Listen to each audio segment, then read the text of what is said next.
Hey, everybody. Welcome to another episode of the Mahai Game Guys Board Gaming Podcast. I'm your host, Adrian. I'm Zach. And I'm Jeff. And this week's Wednesday episode is sponsored, as our Wednesday episodes are, by Gray Fox Games, our sponsors. Who sponsor the show. You've really been crushing it on not forgetting that. It just took a little while for it to fall into the habit portion of my brain. And then now that it's there, it's there. Finally. Yeah. They're going to end their sponsorship, and for the next, 2 months afterwards, I'm going to say that every single time. Then we'll have to restart like we did the first million times. Yes. Yeah, correct. It's basically... Now, only if you would remember the plug at the end. That's really the hard part. I mean, that one, there's just so much going on. There's Twitter. And we do it all live. I mean, I could just do a canned recording like so many of those other boring shows out there. Well, I think the problem is that you always do it differently, too. Like, the order in which you say the things are always different, so that makes you think, oh, I forgot Twitter, I forgot Patreon, I forgot any of those. And that's so people know we're doing it fresh, and it's not just a canned, pre-recorded bunch of bullshit. We just need to do it at the top of the show every time. And that way, when we end the show, we can just be like, bye, and then it's done. I mean... That'd be too much of a change. That would be too much. It'd be shocking. Yeah. I'm shocked. What, are we going to start with emails now? Oh, God. Really get us in the mood for a bunch of bullshit. Yeah. I mean, it might let more people know that we do that, because I definitely know at least a couple people that are like, I didn't know you did anything after Kickstarters. Oh, yeah. That's why we talk about it at the that's why there's show notes. It's a whole section on the show notes. Yeah. Listener feedback. Mm-hmm. How many people look at the show notes? Not many. Yeah, not enough. None-ish. None. None. There are people that use them, but there are a lot of people that don't. For the people who use them, they're instrumental. And for the people who don't, they're I don't care. Oh, there's more content to this show? The most podcast is even more podcast? It's not just dead air most of the time after Kickstarters. And when it is, it's just an appropriate amount of time to reflect on a great email. That's true. Like Andrew's last week. Yeah. Everyone should go back and listen to that. Again and again. Fucking email. That's a good one. It was good. It was. I have to give him credit as much as it pains me to do so. It's the second best email of the year besides the emu art. The emu art was 2018. Was that 2018? Oh yeah. The big long email emu, or do you mean the new emu art? Clearly the one from 2019. Oh, yeah. Okay. Yeah. I thought you meant the one with all of the badly photoshopped emus in various other things. Incorrect. Okay. He said art, not badly photoshopped. Fair point. Anyhow, how's everybody's week been? Fine. Jeff's has not been fine. No. Life is piling on Jeff again. That's as is tradition. Yep. We feel for you, Jeff. Yeah. I spent I worked half of last week. And then apparently... And then quit a day and a half early. Yeah. I told them Thursday, I gave them a week's notice. I was like, all right, Thursday, the end of the pay week's going to be my last day.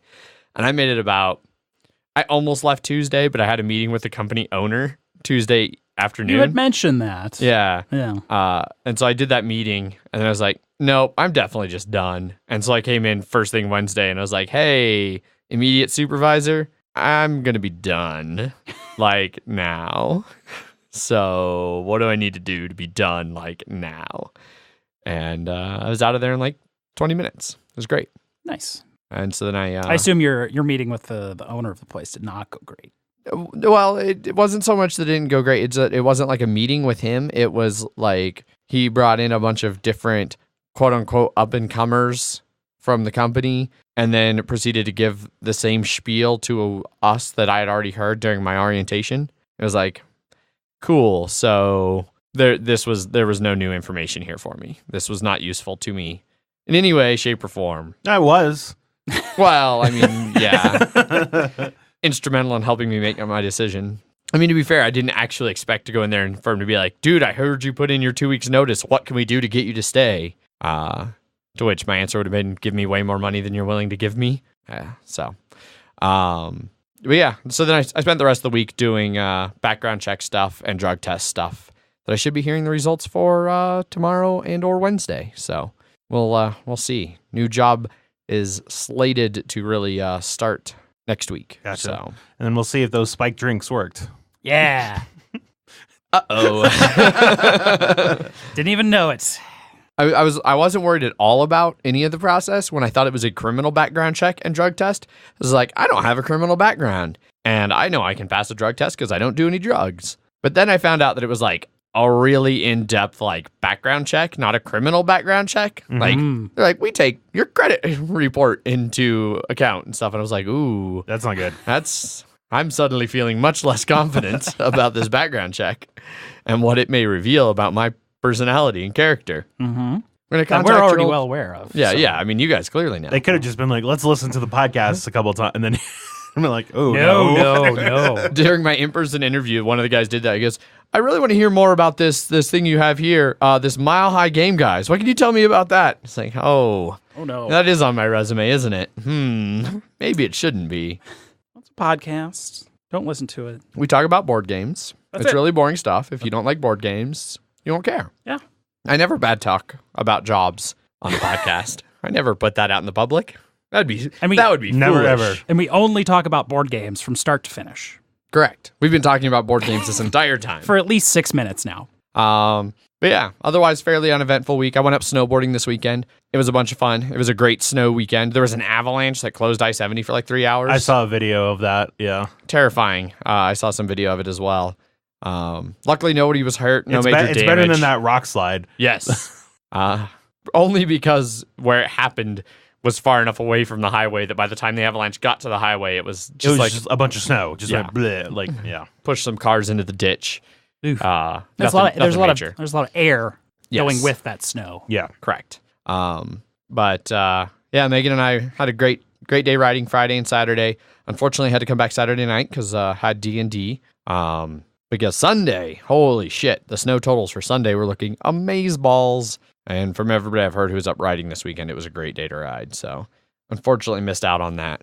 Me too. Yeah. Sorry, Jeff. So that's old Sorry. news, Jeff. That's old news. Yeah. Yes. Apparently, with this weekend's dump, Colorado hit 100% snowpack Nice. with a month left. But I was seeing some people that are like, it's definitely good, but it all depends. It really depends on how the spring is too. Because if it's like a super hot spring, it'll just melt it all away before it has a chance to seep into that groundwater. Yeah.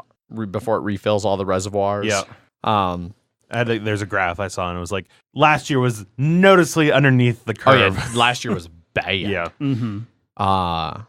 Yeah, some parts of Colorado this year are getting like ridiculous snow totals. Like there's been entire highways that have been closed because they got feet of snow and it just took forever to clear it. None of that up in our neck of the woods. No. Just snow. Yeah. Just snow. Looks like this weekend's shaping up to be another pretty good weekend. God damn it.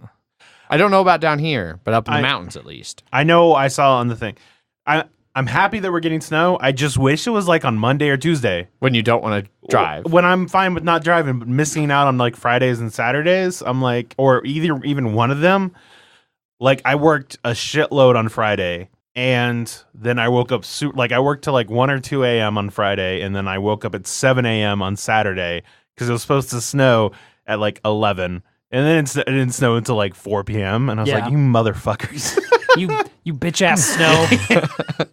Snow when it's supposed to. Yeah. How much trouble would you get into, like, if I just let you borrow my 4Runner and you just drove that instead of your regular car? No one would get into the car because it tells them what car they're looking you'd for. have the right little thing, and you'd roll it down and be like, yeah, I know this isn't a Kia Soul, or whatever your car actually is. I can't remember. It used to be Nissan a Kia I'm Altima. sure there's Soul. some process for changing the car. There is, but Well- not just, hey, I'm driving this Yeah. now.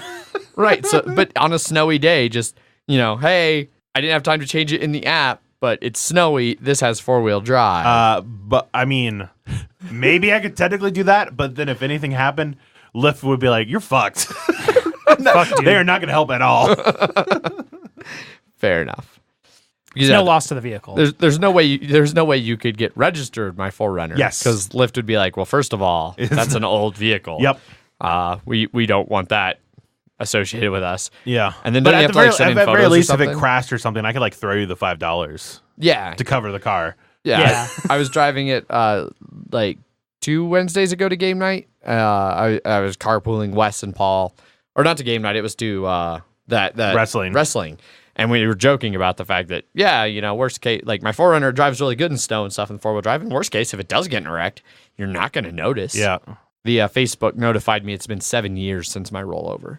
That popped up in my memories. 7 years ago, you posted about how your truck survived a rollover. Yeah. So that's been my my time. I'm still sore from snowboarding. And I fell down today on the ice with the dog. Luckily, I'm a graceful faller. That's good. What about you guys? What have you been up to? Jeff, anything that's not life shitting on you that's happened? We went to a crawfish boil. Yeah. I had an extra ticket to a crawfish boil that I invited Zach to. Yep. I stayed out very late that night. I went home about 1:30. We were at D-Bolt, so we were sitting around there. Yep. Our seating was like 4 to 6. First time really sitting down to eat crawfish in a long time. And I didn't really remember exactly how to eat them, but it's pretty much all just tail meat. You can get, claw meat. You can get, there's people that like going after the brain and stuff like that. Yeah. I'm not much for that. And a lot of people aren't. It's pretty divisive, I think. Yeah, I just generally prefer so I was expecting more of a country boil that has like shrimp and a whole bunch of other shit in there too. And so I was like, it's pretty much just a crawfish. And they're like, it was like $13 or whatever for the crawfish. And then like 2 more for the fixings, which were like 4 little potato things and a corn. Basically a potato quartered. Yeah. And corn and 1 piece of sausage. One half piece of sausage. Yes. Boo. Yeah. Yeah. I mean, yeah, it was good. It was fine. It was fine, but I would like shrimp more. Also, there's no newspaper anywhere, so yeah. And it was snowing. And they were cooking. They were cooking outside. Yeah. In front of D-Bolt. There's another one that's tomorrow that I tried to get tickets for, but the stupid ticket company didn't work, which is good because now I didn't waste all that money on expensive crawfish boil tickets. Yeah. They were like $50 a ticket for like Jesus. all you can eat. Oh yeah. And there's like an Avery Tap takeover and stuff like that going on. Yeah. Yeah, because tomorrow is actually Mardi Gras. Yeah. Fat Tuesday. Yeah. We're going to play a board game instead tomorrow. Yeah.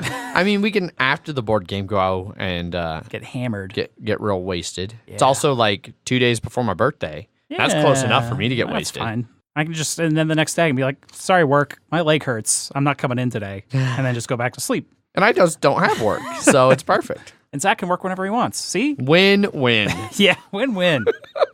I just had to break my leg to not go to work. Yeah. Small price. Small price to pay. I don't know. I think that's about it that I've done. Okay. Of anything eventful, non-board game related. I've played the fuckload of the Mad Max that came out like 4 years ago. It's from the people that did Just Cause. Yeah, it's supposed to be pretty good. I wouldn't say that. No? The one realization I had was when I was talking with Zach about it at the crawfish boil was... Well, it was... and I was like, what's it about? And I was like, I skipped most of the story because very much like that Rick and Morty episode where it's like, did you lose all your wordy words from your bookie books? That is literally the whole game. They talk like that, and it's just fucking insane, and I hate it. I don't know what Rick and Morty episode you're talking about. The one where it was like Mad Max. An like, apocalypse. The apocalypse with the giant arm. Okay, yeah. And they have a bunch of stupid names for things. Yeah, and it's all intentional there, but in a parody way. Whereas that just sounds like intentional, straight face. Yeah, straight face. Like, and it's like a 20-30 hour game of like go around and complete these areas, but none of it's like fun. Because you're just like in an apocalypse and you have like a shotgun and then sort of like the thunder stick thing, but like it's Batman combat and then the car driving doesn't feel great and it's hard to kill things and because you only have like 4 bullets at a time. Yeah, fuck all that. Yeah, and so I played it for like 22 hours. And I beat it and it had a real dark ending that I liked, but besides that, it was as plain is the background of the universe that is Mad Max and its dark drabness. That is basically how the game feels. Okay. Yeah. So I had heard incorrectly. It's okay, but it's. I mean, it's 22 hours. Okay, at least. Yeah, I've been on an open world. I got Horizon Zero Dawn kicked, and I was like, what other games do I have that are big open world? Just do stuff. You got an Odyssey. Yeah, this might be a bridge too far. There might be too much to do in that game. There is too much to do. I saw that was on sale. Yeah. I was looking at some of the DLC, even though yeah. I haven't really played much of it. I was also looking at Origins, but I was like, I haven't played Odyssey. Yeah. Do I really need to play Origins? I mean, I enjoyed Origins, but I mean, you could probably just stick with Just Odyssey. play Odyssey. Yeah. More My refined. computer runs it well. There you go. Yeah. Right on. Computer's doing real good now that I got a new motherboard. There you go. Up to 100. I might get a bigger hard drive now. Oh, I also finished watching the entirety of Dragon Ball Kai. Oh, yeah. Like all 200 episodes. I mean, it's been over a period of time because I started back Geekway last year. Yeah. With that All Systems Goku podcast, and I just started rewatching the Kai stuff. And then I sort of fell behind, and then I just watched a whole bunch back to back. Well, I'd watch 5 episodes, listen to the podcast. Watch 5 episodes, listen to the podcast. And then the last podcast just came out today. That just wrapped up the whole series. And then I learned Dragon Ball Super ignored like the end of Dragon Ball Z, where it's like 10 years later. They just pretend that didn't happen. Yeah, 100%. And then they're just like 6 months later. Yeah. And then that's where it starts. I was excited about the 10 years later thing getting continued, but Dragon Ball Super doesn't do that. No, it doesn't. They're like, haha, sorry, just kidding. Also, Dragon Ball Super looks bad. Yeah. Like, animation-wise. There's some good things in there, and the movies have good animation, but like I saw the Brawly one. Yeah. It was a lot of screaming in there. lot of screaming, and they also ignored all 4 of the previous Brawly movies, or however many there were. Yeah, which I heard was not the... No, it was for the best. Was for the best, yeah. It was for the best. Yeah. But also it meant that Brawly's, his power level went up a bit. Yeah. Because now he had to compete with whatever Super Saiyan Blue or whatever Super it is. It's like Super Saiyan God Super Saiyan or something like that. Yeah, I think that was the first level, and then Blue is now beyond that, I think. No, it's like it was like blue and then red. I will the tell you God this. was red. The God was red, and that was from. But it seemed more reaction. When I watched that movie, I hadn't seen any of Dragon Ball Super, and I was just like, nor have I. I was like, their hair is changing all kinds of colors that I don't know. And whenever they turned red, they started doing non-regular Dragon Ball stuff. Okay. And I was like, okay, this is obviously something different. And then they went and like, okay, we're just gonna go past it now. So, Gotcha. Yeah. If you get 5 Saiyans together, they can put all of their power into another one, and then they become a Super Saiyan God. Okay. But they have to be pure of heart, just like Vegeta's pure evil. evil. Yeah. And he went to an amusement park. Yes. Yeah. Sounds about right. I was in the first episode. It was okay. Yeah. But I was like, I don't think I can watch this. I know. Well, especially the first 2 arcs are just The movies. Yeah. The first but they added more for the show. They broke the movies down into like 28 episodes or something. Yeah. Which is insane. It is. They turned an hour-and-a-half movie into 28 episodes of Dragon Ball. Well, you I'm not shocked at all. No, because it's like, oh yeah, we removed all that shit for Kai, for Dragon Ball Z Kai. Now let's stretch we're it gonna out. Stretch it out. Stretch it out. Yeah. Although I do love that the final, like one of the final battles in the Tournament of Power for Dragon Ball Super is like, it was Goku and then like this really weird looking dude named like Jiren or something. Jiren. Sure. But they were like, I think it was in Brazil. They were like, it was like giant posters, like they were boxing matches, except boxing matches, except it was just those 2 instead. Okay. And like they were hyping up that they were about to fight on the show. Okay. Great. Yeah. Did Mr. Satan win? Of course not. Oh, did Mr. Satan get credit for winning? No. So this is different. I don't even know. Like this one is like from different realities or some other shit. Oh, yeah. It's like different universes. Yes, yeah. And then they destroy all the universes that don't win or something. I think so, or something like that. And then there's like super Dragon Balls now, but they're the size of planets. Fucking anime. Yeah. We are now the only anime podcast, by the way. We are now an anime podcast. No, we are not. We are decidedly not. I mean, if you want to talk about some of the shit that's been coming out, we can do that. I do not watch much anime, so I don't know. Okay. But I watched the Godzilla like anime movie trilogy. Those weren't good. The ones on like Netflix or whatever? Yeah, the Netflix ones. They were fine. Are they CGI? Like, are the people CGI? Yes. Oh, I hate that so much. Yeah. I can't stand that. It's so bad. Like CGI anime. Yeah. CGA. Womp, womp. Computer generated anime. Womp, womp. Yeah. Zach, anything you want to add to this Well, we're talking about anime, so ongoing bunch of shenanigans here? No, I don't think so. I think that was pretty much all I did. Yeah. Crawfish boiled and Yeah. drove around a vehicle. Pretty much. Right on. Then what games did you play? All right. So Tuesday. we played 2 games in particular. First one was this Kickstarter game called The World Council. Which I need to pay attention to this because you wouldn't even tell me anything about it pre-show. It was Yeah. You said it shall never be seen again. It's real bad. It looked, the box art and like the cards looked good. The cards had like a lifted print sort of on them, so they were like textured. It was like a Kickstarter from November 2016. I think this is the only thing the guy did, but everybody is like a different type of nation. Like you're a developing nation, a developed nation, a totalitarian, an island country, or a superpower. And you all had technically you had different win conditions that you're trying to do, but every time you did something, it would add to the doomsday clock in one of 4 different categories, like sea level rise, World War III, starvation, something else. Yeah. And you're like, if you're a superpower, you didn't want World War III to happen because then you would lose. It's same with the totalitarian. If you're an island nation, you didn't want global climate change for sea level rise. Yes. But the problem with that drought. Yeah. The problem with that, first off, was that like it had on your card. It's like, oh, if you get 18 or if this gets 18 or higher, then you lose.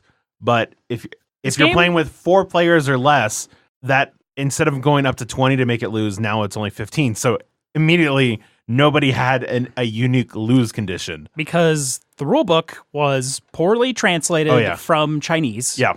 And they clearly were like, well, if you play at any other player count, then your goal doesn't change. Yeah.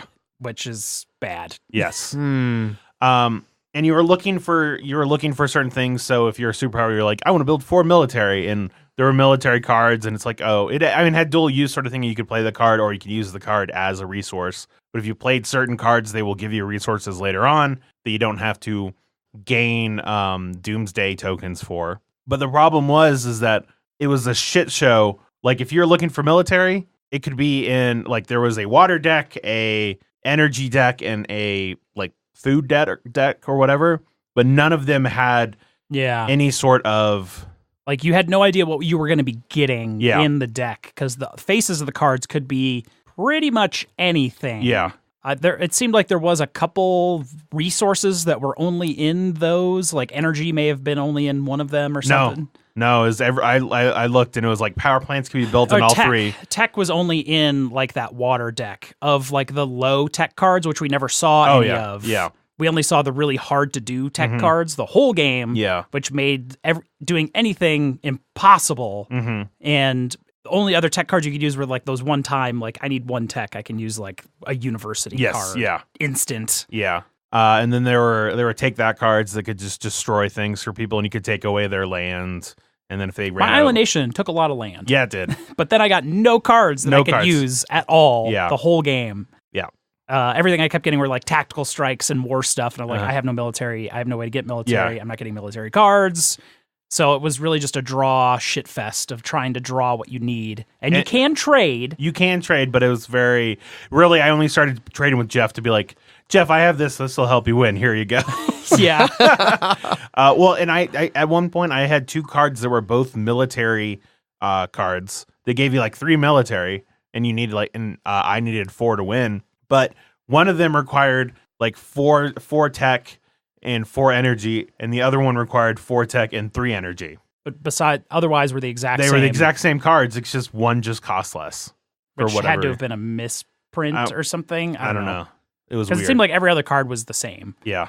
And there sure were a lot of cards for there not being very many facings of those cards. Yes. But then at the end, we just... did we all lose? I feel like yes, because I won on my turn, and then that immediately turns it into, well, everyone else gets a turn, but since we're not going to win, let's just blow the world up. Yep. So they just blew the world up, and everyone lost. Yep, that sounds about right. Okay. So it was it was rated on like 4.2. Yeah, and I'm looking at the Kickstarter for 1 and 2, and it looks bad. Yeah. Nothing about this looks good. Yeah. I mean, it's got a good style. I thought the card like look in the board and stuff had a nice cohesive thing going on. Yeah. Okay. But actual game is bad. Yeah. definitely. So I would pass on that if you ever see it. Yes. And the other thing we played was Petricor, which is a cloud-based game about being rain and clouds. and plants. Being and clouds plants. and trying to rain. Yep. We played it with 5 people because we had the expansion. 5-player expansion. And Jeff and I suggest you don't do that. Yeah. Maybe if everybody knows exactly what to do, and you're not in an area where it would drag out the game because it took forever. Yeah. A lot of downtime between turns. Yeah. And I don't know. It just sort of honestly, because it was 5 players and it took so long, I was like checked out about halfway through because it was like it's over 4 rounds that you're doing. You're playing cards, and the cards let you. Depending on, like, if you play an ice card, you get to create a new cloud. You can add water droplets to a cloud you're already at, or you can move clouds, or you can rain down from your clouds. And it, like I said, I was just about checked out halfway through because it was just taking so long. And I don't know, it had sort of this area control aspect of if there's a harvest, then whoever has the most raindrops on like a plant, it has to have a certain amount of rain in order for it to harvest, and if it does, you get certain things. But they were all pretty meh. Yeah. And people could just kind of like come in and just plop their stuff on top of you every time. And it was real hard to really be like, all right, I want to protect this so only I can get it, except now there's 4 more turns in front of me and pretty much anyone can do anything every turn. Yeah. So it was just sort of like, I guess that's how many points you get. Because that's what happened, and there wasn't much you could do about it. Yep. And at the end of the game, Jeff pulled his Jeff of he either gets last or really third, or you cream everybody and get absolutely crushed everyone. Like 20 points more. It was like there was the one person way in back, then like 3 were like 3 1 point away from each other. Yeah. And then me like 50% more than that. Yeah. Jesus. Yeah. It was like 6 o'clock, 9 o'clock, noon. Yeah. Because like I had gotten, so the 4th round, I guess Lance and Blaze had played this before, because the first person that passes, and you can just pass at any time, you discard all your cards and that's it. Then everyone else gets just one more turn. He was in the lead, and he was like, I'm going to see if this works, like giving everyone one more action and not being able to beat me with just one action. Yeah. Thought he was going to take first or try out the strategy. But he got 4th. Yeah, I think he got tied for whatever placement he was. I either got 3rd or tied him for 3rd. I don't remember. But then I was able to just be like, okay, then I can go on this wheat one, get another wheat token. That gets me like another 12 points. Yeah, that no one else could. Because you need to put enough rain droplets on there, and I already had some, and I just be like, boop, and then put it down there. Yeah, I remember like when this kind of came out, being vaguely interested in it. Heavy Cardboard did a playthrough, and some of them talked somewhat positively about it, but for some reason it just never really stuck out to me as something I super wanted to try. Gotcha. I would say still give it a try. BGG overwhelmingly says best at 3, yeah, and then still good at 4, but do not play more than 4. Yeah, that's why I would give it another chance at a lower player count. Yeah, but I'm not in any rush to do that. Yeah. It was just like, so much downtime. There's like nothing to do in between turns except keep track of where people vote for what weather is going to happen. And whatever 4 actions happen. And then it's just sort of like, did that screw up my plan or not? Yes or no? Yeah. No? All right. Continue on. Yes? All right. Do something else, I guess. Yeah. Don't play at 5. Yeah. Basically, that's Petricor. Yeah. Looks nice. Yeah, it does. Yeah. And I played one more thing, but I'll talk about that at the end. Okay. So people can skip it if they need to. I didn't go to game night Wednesday. Nope. And then we played Gloomhaven. Yes. Yeah. Like, finally. What was our last game of Gloomhaven? I think you said July 24th or June 24th, one of the two. I think it was July. Okay. So it's been many months. Yes. And we finally played again. We played the same scenario twice. First scenario took about 3 hours. Yep. Because we had to remember how to play. Yeah. Well, and it was a new style of scenario that we weren't exactly. Yeah. Like, I mean, Yes. many of them, the scenarios are pretty unique. But, Yeah. It wasn't just go and murder everything kind of Yes. thing. And then we lost. Yeah, because we didn't have our deck suited towards that. Yeah. It was like you go in, get the things, and then you have to get all the way back to the beginning. And some people didn't have enough movement or lost too many cards throughout the session where they just couldn't make it back. Yep. Um, That was Jeff. Jeff was the one that lost. We lost because of Jeff. I had the most movement as well. Yeah. But I was busy punching things. Yeah. Um, Well, yeah, and like Paul didn't have his 8-move card that if you just needed to use it or whatever. Yeah. Which he ended up not needing to use it Yeah. this time. But basically it was because like halfway through, people started moving towards to get the stuff that weren't going to have enough time to move back. Whereas me and Ant, we have super amount. Like I found out that I could do 12 movement in a turn if I wanted to in this. and then still attack? And attack for 1. But I'm not wasting any of those cards too. Yeah. So, That's nice. yeah. Well, I'm using 2 boots basically, or boots and then the earrings to use the boots again. But either way, it's still. Paul's still upset that he never got a pair of those boots. Yeah. Well, he can continue to be upset. Yep. He can. I think he'll have to pry it from. Your my tiny rat-like hands. Yes, pretty much. How are you feeling on Gloomhaven after being so long from playing it? It's fine. I was never blown away with it like it seems literally everyone else is. Yeah. It would probably be better after everyone's gotten more used to their characters, because I think a lot of this was. I think Paul's had just retired and he went back to a starter one, and was this the first? And I think it was the first time he'd even played with that hero at all. And then you had a new setup for your character. I completely redid all 11 of my Cragheart's ability cards, and we're still using all starter people, so we don't have any spoiler characters here. Definitely getting more experience with this new setup. I was easily able to get over 10 to like 13 in that first failed run. Yeah. And then I limited myself to 7 on the second run because my 2 perk challenge was get 7 or less. Yeah. Which would have been no problem with my old cards. But I think as people get back into it and know how things go a lot more, they will stop the like AP that was happening in this particular session. Yeah, because it was reminding me of Spirit Island, and the thing I don't like about Spirit Island is that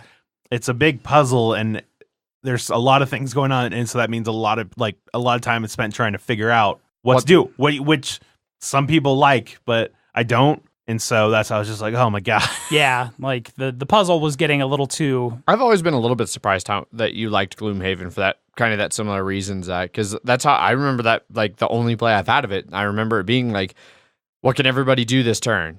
Like, oh, I could do this or I could do that depending. Oh, well, maybe I should do this. Okay, cool. Well, what if you did this? Then I could do that. And which is something I like in Spirit Island. And I remember that being very present in Gloomhaven as well. It was just happening a little too much in this one. Yeah. In this scenario, I think. Because there was a lot of different stuff going on in various rooms, and we had to make sure we took care of the threats very quickly because they were creatures that could summon more creatures, and there was like 4 of them that could summon 4 more, and we were like, oh, fuck. Yeah. That's where we ran into problems in the first one as well. Yeah. We basically, we fucked around too much in like the first room fighting because they kept summon and then they summoned again, and we got they bad tripled, luck on they tripled their number. Yeah. And since this is but one, they didn't run out of pieces. No, because they summoned 2 different things. Jesus. Yeah, it was a dick move. Yep. Second run went a lot smoother. Yeah. People tailored their decks more, and we knew to stung lock the shit out of them so they couldn't summon and then kill them. And then we have multiple like instant kill abilities now. Yeah. Of like regular level enemies, which are getting harder because our scenario level is still the same as before Paul retired his character, because that's just how averages work when you round up. Yeah. So it's still hard. Yes. Hopefully it'll go better next time. Oh, we finally figured out Ant's thing, like his goal that he needed to do. We needed to get enchantments. And and we missed enhancements. Sorry, enhancements. And whatever. we didn't know how to get them until we looked it up, and we had to you have to follow this specific pattern. And then we're like, well, how can we do that? And we found the scenario, which we just sort of ignored early on. And it was like, oh, you had to go that way, and then you can do it. And I'm like, oh, yeah. There's some branching paths that you take, and one was just cut one off, but it opened up sort of another path to it. That since we went over to an app to keep track of the campaign, we didn't write everything down as well as we should have, That is and correct, totally yeah. missed a whole scenario, like scenario 5, Yep. that we could have gone into. So we'll be doing that next time. Yeah. So we can unlock whatever enhancements are. Oh. Yeah. I guess there's stickers that you put on the cards that let them just be like, I also have immobilize on whatever this card is now. Yeah, I guess. Yeah. I'm not sure. I have no idea. No. Okay. Well, I But guess those stickers have been available they weren't in a envelope or anything. They're just sort of like, here's a bunch of stickers. So we'll find out about that in like August, September. Sounds about right. Yeah. Okay. Right We after have- after Gen Con. Yeah. Yeah.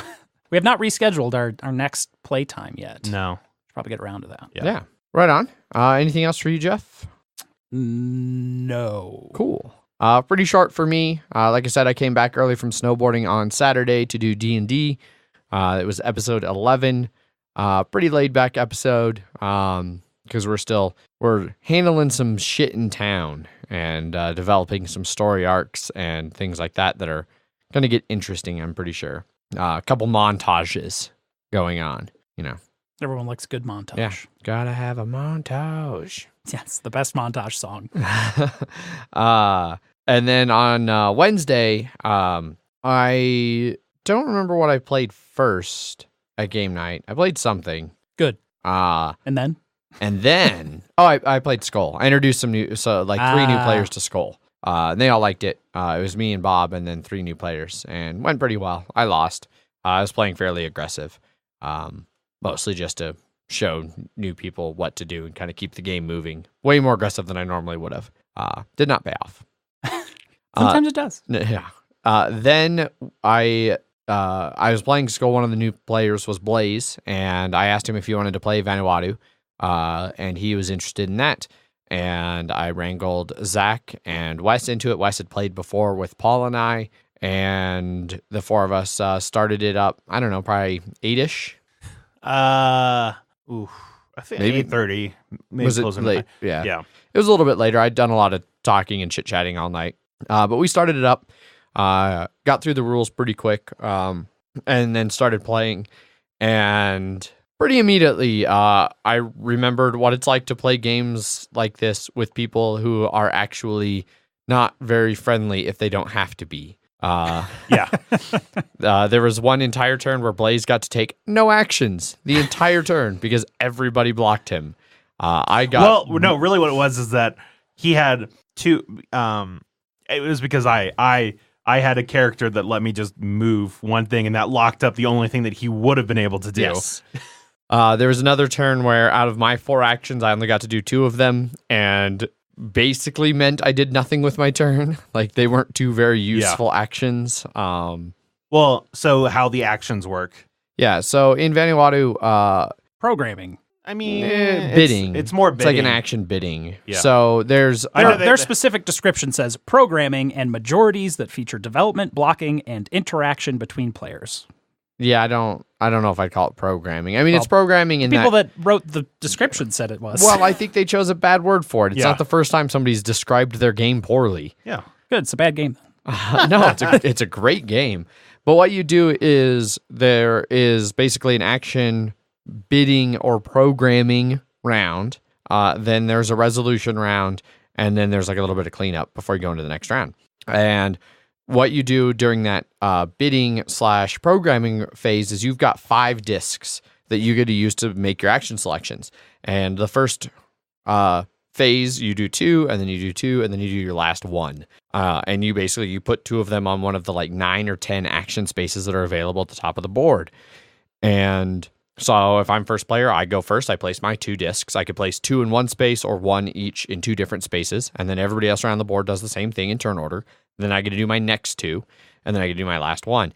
And then when it comes to the resolution phase, back to me, first player, I have to choose an area, one of the actions that I have majority discs. And it's a simple majority, aka a plurality, which there's a huge debate every time I played this game about whether or not a plurality is a simple majority.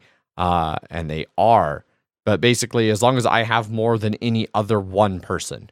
So if I have 3 and you and Zach each have 2, I still have the simple majority, the plurality. So I get to take my action. If I don't have a plurality anywhere on the board. I just choose one of the actions and take my discs off of it. So, And did you say that turn order breaks ties? And turn order breaks ties, which is like the one benefit to being first player, because there's a lot of downside to being the one to place first in this, because everybody else will get to see what everyone else has done and be like, where do I need to respond to like shore up my actions that I need to take? Or like if you're the last player and you're like, oh, all 4 of my actions are available, I guess I can put this one disc anywhere and get a 5th action, which can be really nice. Yeah. And you can do, like, if people are playing it kind of mean, you can be there like, oh, I could do these 2 actions. If I do this one, it frees Zach up for an action. If I do this one, it leaves Zach without any actions. So I'll do this one first and make him pull back tokens. And sometimes you get caught in a chain where it's like, because of, like, you might need to fish and then sail and then sell fish. And so when you pull first, it's like, well, I guess I'll pull selling fish, but I really need to catch fish. And then you have to pass again. It's like, shit, I guess I won't sail after catching my fish. Mm-hmm. And like people can stall you out where like you just get stuck not doing much at all, since you're trying to sometimes make your actions chain together. Zach, you kind of liked it. You seemed a little bit more impressed with it than I was expecting. I did really like the action, the bidding for the action mechanism, because how mean you could make it. But it also means if you get caught, like the first 2/3 of the game, like we were all convinced, we're like, first player sucks because you can't do anything basically. Like you have to choose 1 or 2 actions and that's what you're doing. And maybe get a third one towards the end. Yeah. But what I started to notice about 2/3 of the way, and which ultimately let you come out with the win, is that the first player puts the 2 new tiles out. 2 new tiles, and you got to put them in a spot where they would only benefit you, whereas I was on the other side of the map, and I'm like, I can't spend time doing shit over there, and then it ended up like 2/3 of the way through, half the actions became useless to me because it's a very tight game, because like all the buildings are going to be built, all of the sand doodles are going to be doodled. Yeah, treasure's going to be hunted. Yeah, exactly, and it was definitely a time near the end I was like, well, I'm third player, but there's only a couple things everybody can do, and so I have to spend more time trying to. And I got caught being behind Wes in turn order, and all the things he wanted to do were also the things that I wanted to do, and so I either had to follow him in a way that made it to where I could do all those things, or I had to dump into shit that didn't matter, or whatever. Well, it's kind of funny because like there was a point where that round where I got screwed out of most of my actions. Yeah. And I think it was you had a chance to do something else that would have freed me up to not have to pull an action, and you didn't. Which if you had, I would have went to where Wes did and fished where Wes did, and so I would have put the 2 over on our side where we were, and it would have been Blaze off on this other side, fucking off. Yeah.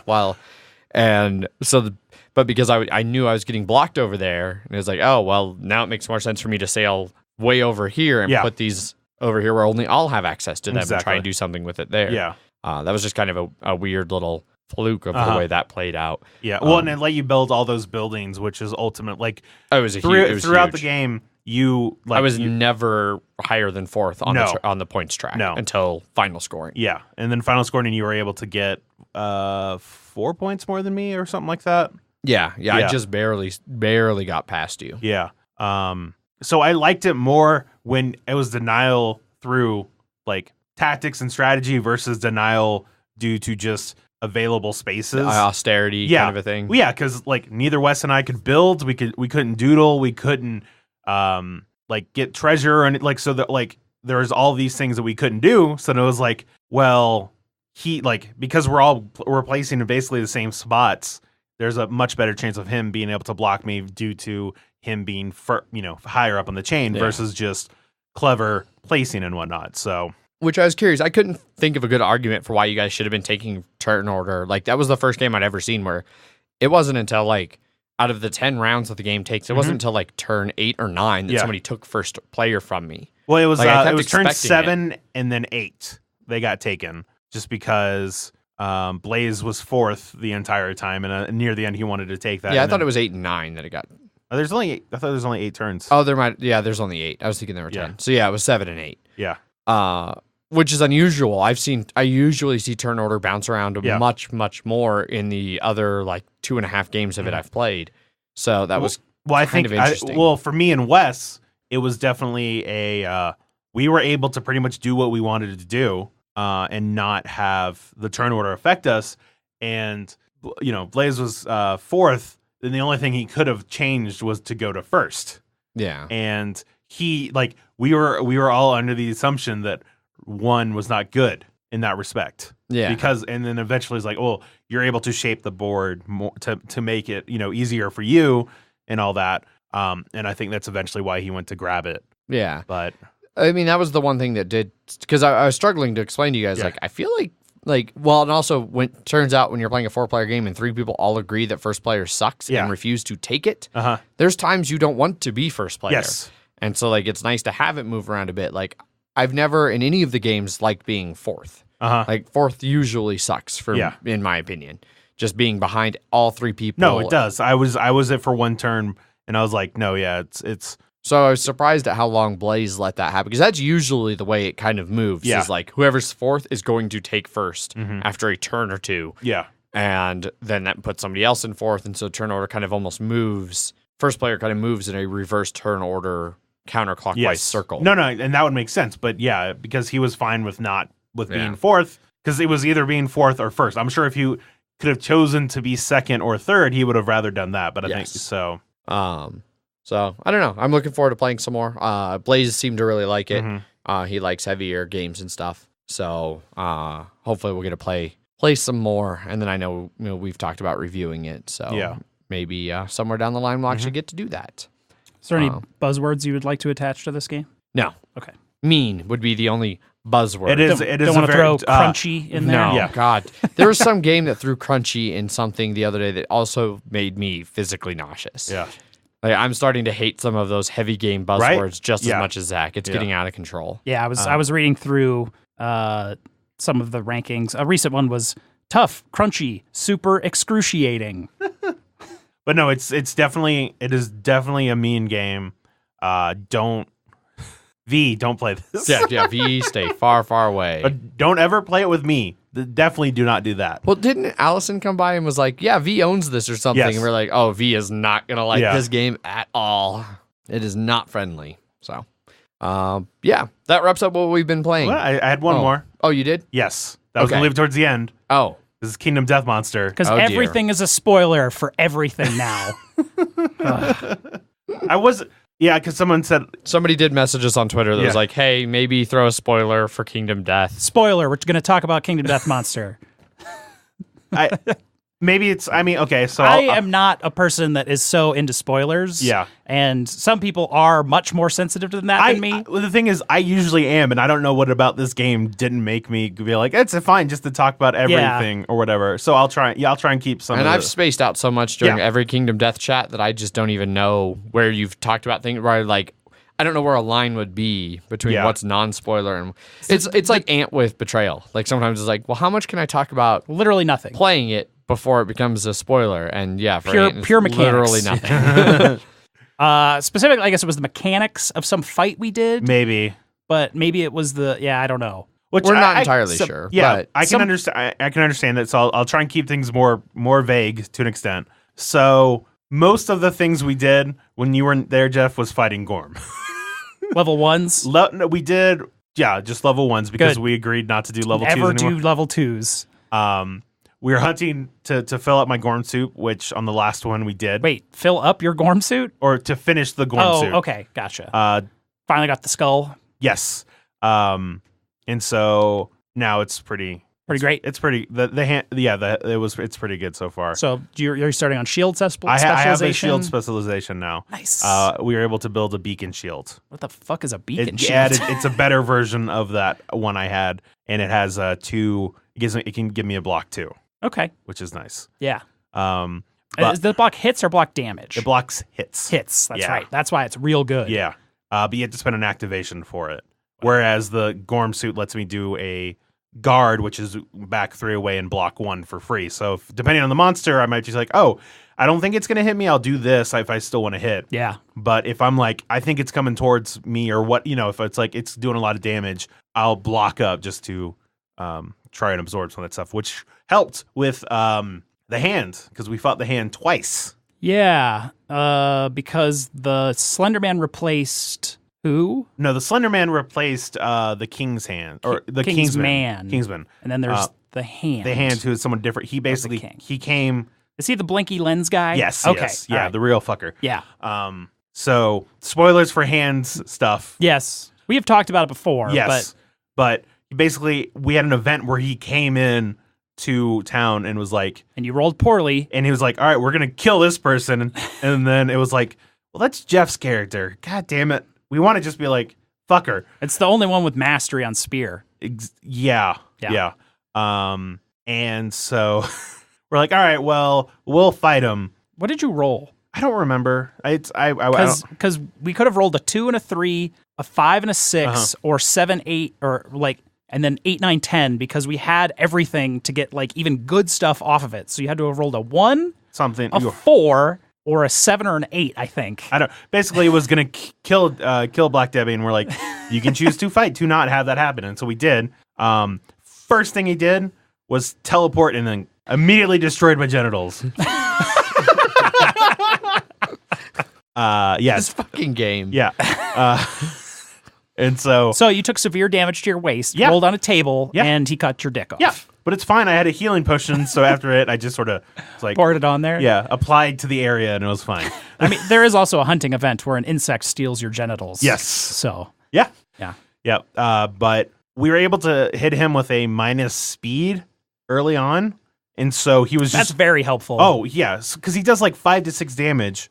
Which, when I got the shield, I now have 6 armor everywhere. Yeah. Which is awesome. So even if you get hit. I fought him, and he's like, they hit me twice for 6 damage, 2 locations. And I'm like, all right, well, I don't have any more armor there, but I'm still good. And I'm still fine. And Thursday was just like, what? Are you kidding me? Yeah.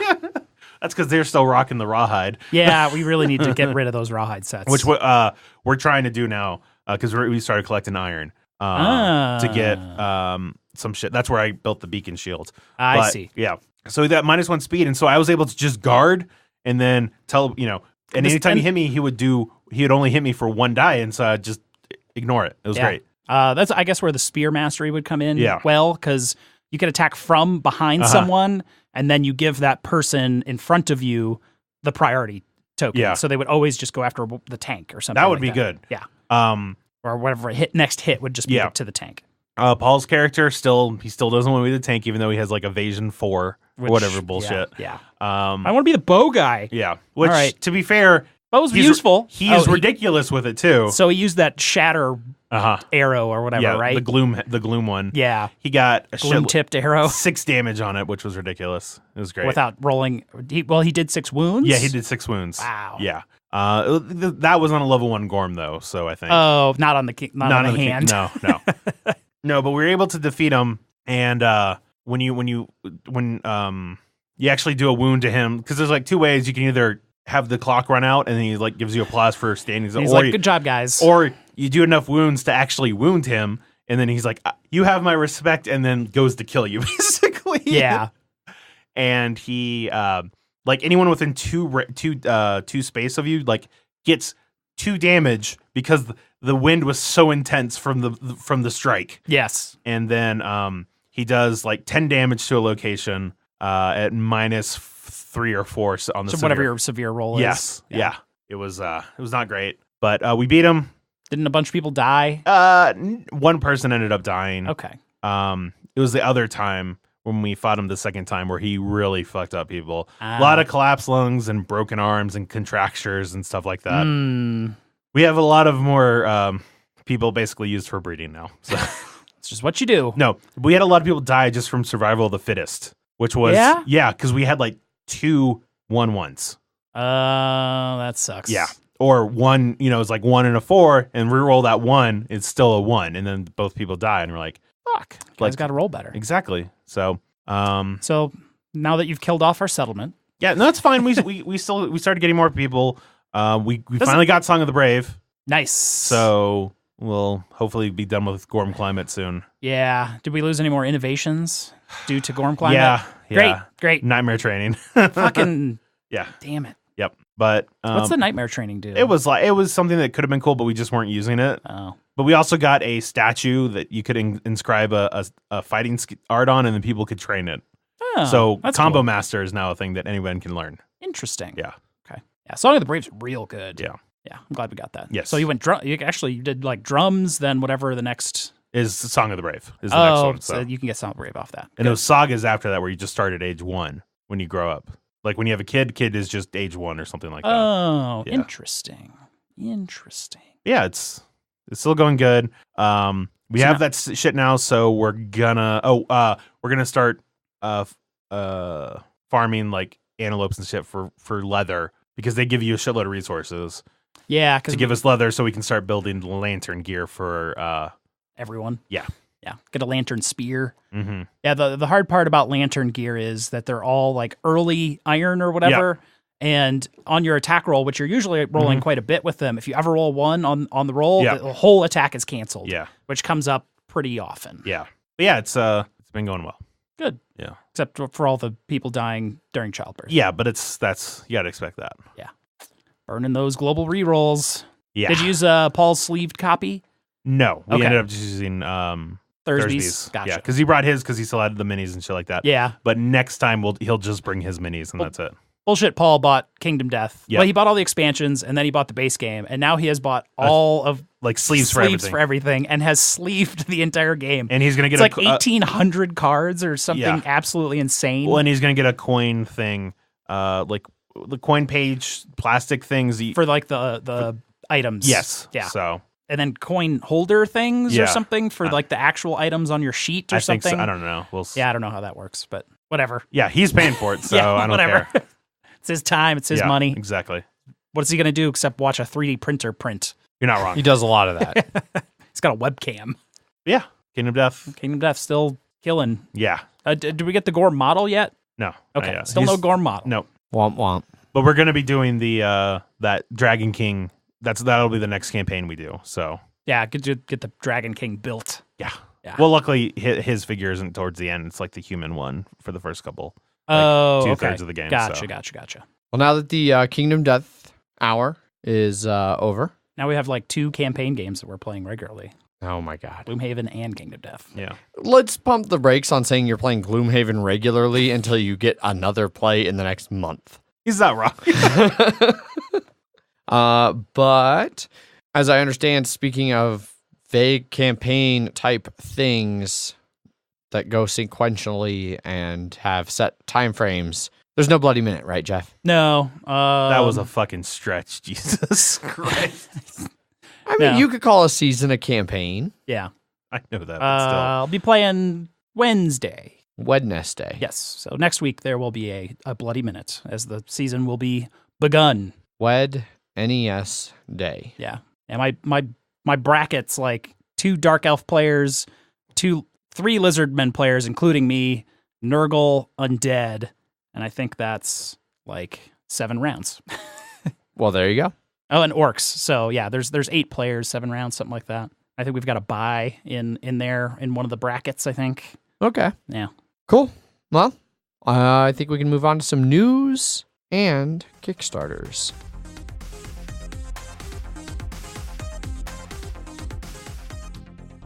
First up in news, all of those exit games that they announced a couple months ago that we talked about now have titles. Yeah, names. The first 2 titles will be The Catacombs of Horror and The House of Riddles, both planned for release in July. And then the third exit game of the year will be The Haunted Roller Coaster, coming out in September. There's also going to start being floor stand and countertop displays for the exit line if you're an FLGS owner and you want a fancy way to display all of the exit games that they have been coming up with. Did we talk about the change they're doing with the Catacombs of Horror? No. Okay. So it's going to be the first of their, like, there's going to be 2 games in that box. It's like double the size. It's going to be like $25. but it's a 2-part adventure. Oh yeah, it looks like it says it on the box too, and it looks Yeah. bigger. So okay. Yeah, I think Interesting. I don't know if they had said anything about that when it originally. I don't remember mentioning that, so yeah. this might be new information. Just yawn right into that microphone. I did not yawn right into the mic.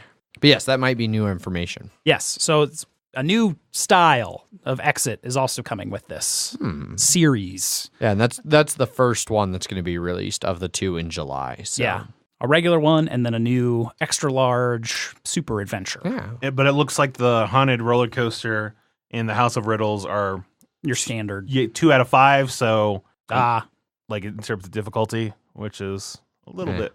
But it looks like the catacombs will be 4. So Oh, okay. maybe a 3.5. It's hard to tell in this picture. it might be 3.5. Yeah. Which now they're just doing half stars. Yep. It's already like 10 stars on there. So it's a 20-star rating. Yeah. Yeah. So that's cool. Exit. Certainly better than Unlock. Yeah. Also pretty good in its own right. Yes. Yeah, we did a review series on like that first 3, I Yeah. think. Yes, we did. Now we've just been playing them as at random. Well, I've been some playing of us them. have. Yes. I have not. Yeah. So Well, I have like 2 that I haven't played. So Next Anyway. up in news, one of the most useless things that I've ever seen announced in a long time, Talisman Kingdom Hearts coming to a shelf near you. And despite how useless it is, because it is Kingdom Hearts themed, people are super fucking jazzed for it, which it makes no sense to me because I'm like, dude, it's still Talisman. It's a still- reskinned Talisman. Not to shit over Reskinned Talisman. Kingdom Hearts, but I was, skinned. that was a combination of my brain doing reskinned and rethemed and only taking the E from themed. Yeah. Should have been reschemed. Yes. Which would also yeah. at least be a real word. Yeah. Ish. Reskinned Talisman. And I'm just like, Talisman's a bad game. Talisman sucks. So I don't know. Of course, I also have just never understood any of the hype, excitement behind anything Kingdom Hearts. It's just I thought you were anything, just going to period. say anything, period.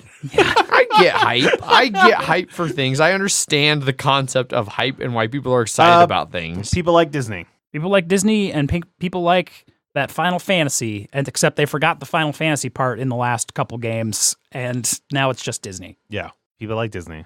I guess. That stupid mouse. They pretty much just forgot to do Final Fantasy stuff after the first one. Because didn't it originally started with I had actual Final Fantasy characters. Pretty sure the first one did. Okay. And then it just turned into like JRPG plus Disney. Disney. Yeah. Well, it was always that with the like, hey, but we also have like Sephiroth shows up and shit like Yeah. that. But yeah. And now Talisman Kingdom Hearts. Yeah. So you'll have 3 tiers of areas, then it will be bullshit and it will last more than 90 minutes. Well, you know what's funny is that like they signed a deal to release licensed versions of this game. Versions. So this will not be the only. Seems like this will not be the only themed Talisman. Yeah, there was another one I saw somewhere else recently that looked equally bad. We talked about the 40K one last That's week. what it was. Well, that was. I mean, that's a already it. Yeah. Like I mean, Relic was already. That's a what thing. I was thinking Yeah. of, though. No, Yeah. but looks like they're doing. They'll probably do another themed version of it. What new theme can we slap on Talisman? So Trains. Talisman is now the new Monopoly. It's a roll and move that they're just slapping a bunch of bullshit themes on to make a lot of money. They're going to make so much money. They're going to make so much money. It's Games Workshop. They're already making fistfuls of money. Well, and it's coming out end of 2019, so it's going to come out right around Christmas. Kingdom Hearts right around Christmas. It's USAopoly. Yeah. It's going to be on all those Target shelves. Yep. All of the money. Yes. That's all for Talisman Kingdom Hearts. Yes, we've shat on it enough. Next up in news, there's a bunch of new expansions coming out. Specifically, first, Kanagawa. It's getting an expansion. Yes. Which our friend V is very excited Yes. for. V, you can take solace in the fact that this is being mentioned here largely because of your love for Kanagawa. We want to let you know there's an expansion coming out in April. Oh, she already knows. She's well aware. She is well aware. She's told it. Oh. Yeah. It's adding ghosts. I hadn't heard this. But it's going to be called yokai or ghosts is what that means. And so when you play a card with ghosts to your tableau, you have to take a token, which will let you claim different objectives. But any player who still holds ghosts at the end of the game has a penalty. So just kind of a little bit of a Yeah, the way I wonder if it'll add new objectives, but it seems Almost like certainly. it's going to be a new way to claim some of those objectives that you might not normally be able to get. Yeah. Or might be able to move which one you're getting up or down. I'm not really sure. Yeah. $15 MSRP though, so It's good price. reasonably priced. Yeah. Next up in news is Patchwork Doodle, which is a sort of, I don't know, card and sketch, Flip and fill. flip and draw, You're filling squares. Move, Yeah. move and draw. move and draw. Yeah, so continuing to cash in on the entire Patchwork line, Patchwork Doodle's the next up. So there was originally Patchwork, where you move a little token around, you take polyominoes and you place them on your board, and you try to fill your board in, and you get buttons and things like that. Which is 2-player only. 2-player only.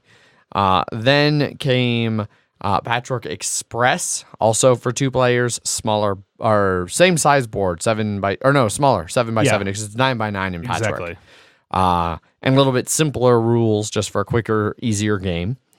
And then Patchwork Doodle comes along and says, we're going to just get rid of all that shit. And in Patchwork Doodle, it's 1 to 6 players. And instead of having polyominoes spread out in a circle that you're moving a token around to choose which one you're going to take, you spread out a bunch of cards face up that have a different polyomino depicted. Then you roll a die, and that will tell you how far to move, and then everybody has to draw the polyomino that the pawn ends up on. And you do that for 3 rounds, trying to just fill in your board. So it's another kind of fill in your board, roll and write type game. Yeah, it could be interesting. Yeah, it doesn't seem like it's not going to go the way of like a Gons or something where there's like bonuses for covering certain spots or anything like that. It's more Who can do the best with the pieces? Yeah, with everybody using the same pieces in a weird order. Yeah, I don't know if it's going to have the same depth that a lot of those other types of games will. Yeah, I don't know. But it could be pretty fine. Yeah. Similar to Railroad Ink, you've got special actions. So like you can do the special tiles that you can draw in Railroad Ink, the different connections. This you have 4 special actions that you can use throughout the game. A little bit of things like that. So I don't know. We'll see. Yeah. Be coming out in Germany in March of 2018. No, really. 2019? You said 2018. Does The article specifically say definitely says 2018. Okay. yes, March 2019. Yeah, I bet that's a typo. I guarantee Comes it out in is, Germany March 2019. because the article is from this month. Yeah. And then at some point thereafter, hopefully making its way to the States. And inevitably. It's new of a game, so I would be shocked if it didn't. Yeah. Last up on news.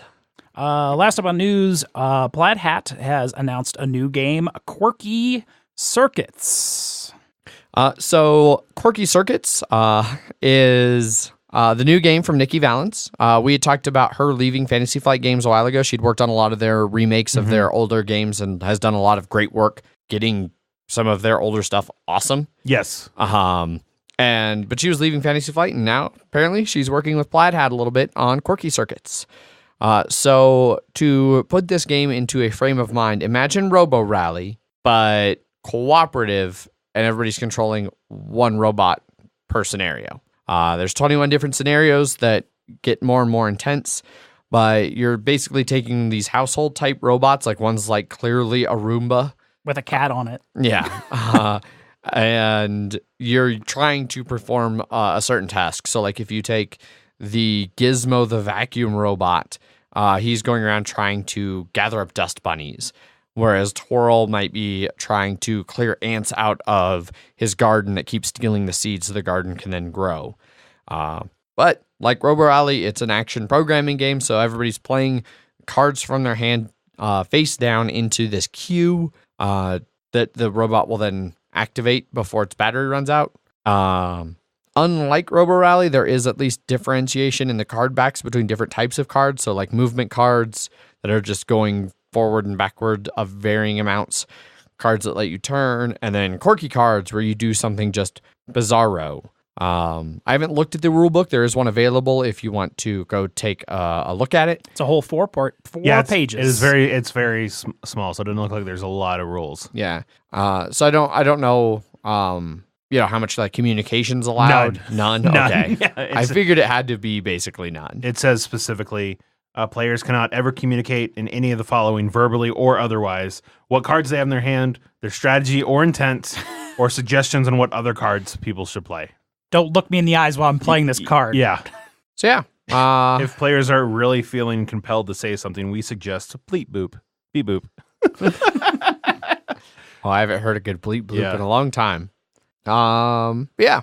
Using deductive reasoning, all players move the Robo Buddy around the board trying to complete its mission. Yep. Probably to varying degrees of unsuccess. Sounds interesting. Yeah. Yeah. The artwork's very cutesy. There's definitely some like children-friendly practice mode / rules in here. Well, and it's continuing that plaid hat trend of the book map or the book board that they like to do. So I'd be interested in it. Yeah. Not for Ant, I'm sure. No. Yeah. That wraps up news. We're done with news. On to the wide world of Kickstarters. First up in Kickstarters is a custom tile set for Terraforming Mars. This one is very well funded. $18,000 of its $136 goal. 215 backers, still 3 weeks left to go.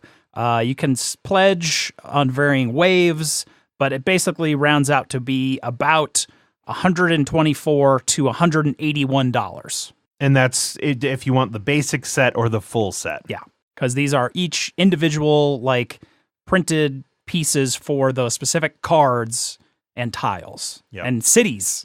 And it's like it's like 15 different forest tiles. Yeah, 11 different special ones, 15 different city tiles. So they're not only are they like city, but it's different looks on the cities too. Yeah, they look varying degrees of good in the images here. They are supposedly all made in Blender, which is a 3D modeling program, and then printed with DLP printers and using UV resin. They fit on the actual Terraforming Mars game board and replace, everything. Yeah. Except the cubes. Except the cubes, yes. Some of them, look, like I said, varying degrees of good. The 3D renders all look really awesome when you look at the actual, like, 3D printed pictures. I think the ocean tiles are all pretty consistently good. Yeah, I like the ocean tiles. 3-dimensional and like with waves and stuff like that, which looks good. And or whatever frozen glacier that turns into that also other half true. most of the year. Yes. Yes. I mean, I like that he did at least do different cities and different forests Like to justify or I guess you could look at it two ways. One of it's like to justify the price. They all look different. The other one is they all could have been the same for less cost. So and also just to simplify mass producing a shit ton of these different things. My favorite thing is the special tiles. All of them are 3D printed and are specifically for whatever special tile that they're for. That is awesome. Yeah, so there's a big mushroom cloud for the nuke zone. Yeah, there's a giant volcano. Yeah, it's for the different cities, like the capital city and stuff. It looks a lot fancier than the regular cities. So is it just me, or does the full set seem to include duplicates of the cities? Yes, and duplicates of the forest. Yes. Okay, because it's 30 of each instead of 15. He has 15 different tiles. So I don't know why I'd need duplicates of each. Well, I mean, I guess there's probably you can do more than 15 forests. Yeah, I think that's what it's supposed to be. Yeah, I doubt we've seen more than 15 cities. I don't think we've seen 15 cities. That's a lot of cities. Yeah, but certainly more than enough. Yeah. The big question here is whether this guy is actually ready for the magnitude of Kickstarter that is happening. That's true. And I will say they're not technically, so they're mirrored. They're not copies, if that makes sense. Are they? Yes. He says they're mirrored, and I saw a couple that had different sides of it. So yeah, you can compare, and it's basically a mirrored version of whatever. Yeah. So they aren't the same. They aren't the same, but they're the same model. Just a mirrored version of it. But now, really, what Adrian was trying to say before comes to the front of like, man, you sure are making a lot of different pieces. Yes. Yeah. 214 backers for this thing, and I don't know if he did the $136 goal just because he's like, I'm going to be able to do this for this cheap, but managing all of this and shipping and like... Well, at the very least, he is doing it in waves. Yes. So it's like, wave 1 was this, wave 2 is this, and it looked like it was, July 19, and then November 19. Yeah. So it's 5 months And each of the things are like anywhere from 20 to 70 backers for the levels. So it's not like a shitload. It's not like trying to, if this did get super popular, it's not like trying to do 1,000 at once. Yeah. That is at least smart enough to be, I can only do this amount at a time. So we'll have the waves go out in this part. It's only 20 per wave that he's allowing. So, well, it's, I guess some of the 90. later waves he's allowing more Yes. for, but 70. 70. Well, Yeah. it's like 70 and 20. What's the 20? 20 was just the early bird ones. Oh, I see. Or the basic sets and shit Yeah. like that. So I don't know. We'll see. It looks kind of cool, but I'm pretty happy with what I've got going on right now in Terraforming Mars. you don't have to spend an extra $180 on it. No, I've spent enough on Terraforming Mars, and there's still like 3 more expansions that are coming out. And these would definitely make some parts of your thing useless. Yeah. I don't think any of these are really going to fit in my broken token. You're not wrong. So, pass. But Jeff, you could fit it in yours. Yeah, you don't have a broken token. No, but it certainly wouldn't fit in the box, just like everything else. You're not wrong. Especially now it's all sleeved. And But yeah, that's the custom tile set for Terraforming Mars. yeah, it's the first thing I've seen where there's been like individual 3D modeled tokens for those special tiles. Yeah. A lot of it looked real good. Mm-hmm. Next up in Kickstarter. Next up in Kickstarter is Legendary Metal Coins Season 4. So we've talked about this, I think, at least once, maybe twice. Possibly more than that. I don't know if we've covered all 3 of them. But this one is well funded. Oh, sorry. Sorry. 28,000 of its $10,000 goal, 503 backers, and 2 weeks left to go, with its most important pledge being $80. But also like every other possible denominator in there too. Get a couple coins, you can get 1 coin of each of them. You can get a shitload of them.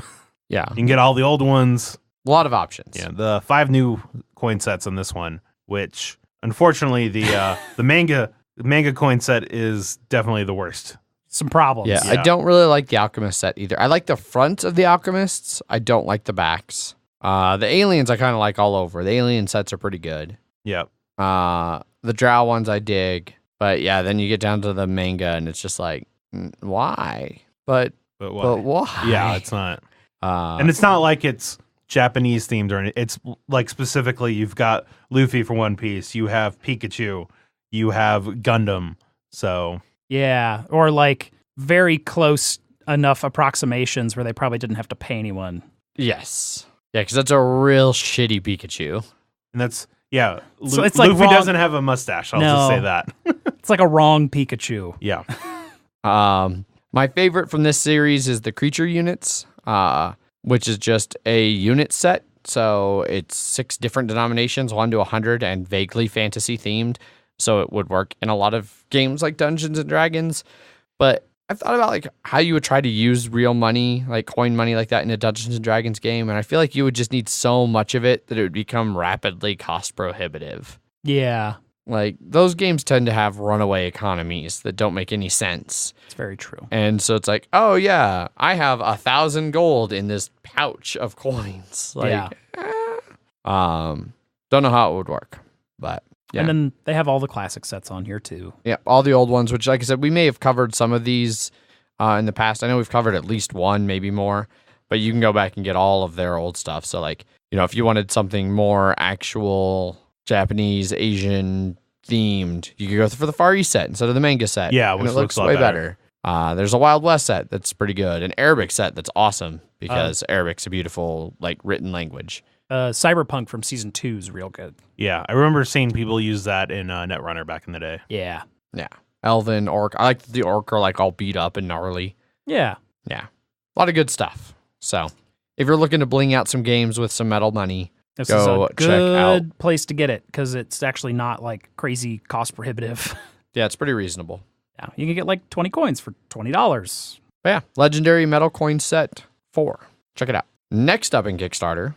I mean, we weren't going to talk about this one because we didn't think it was going to get funded, but up next is Throw Burrito by those Exploding Kittens guys. It is almost funded, $1.3 million of its $10,000 goal. Barely made it. Barely made it. 26,000 backers and still 3 weeks left to go. And clearly the only pledge that you should do with this, if you have any sanity, is $35. So this is one of those games where like, you know, like an art critic who like sees some really shitty art and it just kills their desire to ever do critical analysis of anything ever again. Like this game, right? Like, I just talked earlier this year about like all of my 2018 Schadenfreude, or not Schadenfreude, but all of my like disillusionment with gaming and like how it seems like so many games are just garbage. And then this comes out and it's just like, it's the culmination of all of those feelings crammed into one fucking game. You actually throw little stuffed burritos at each other while trying to play the game.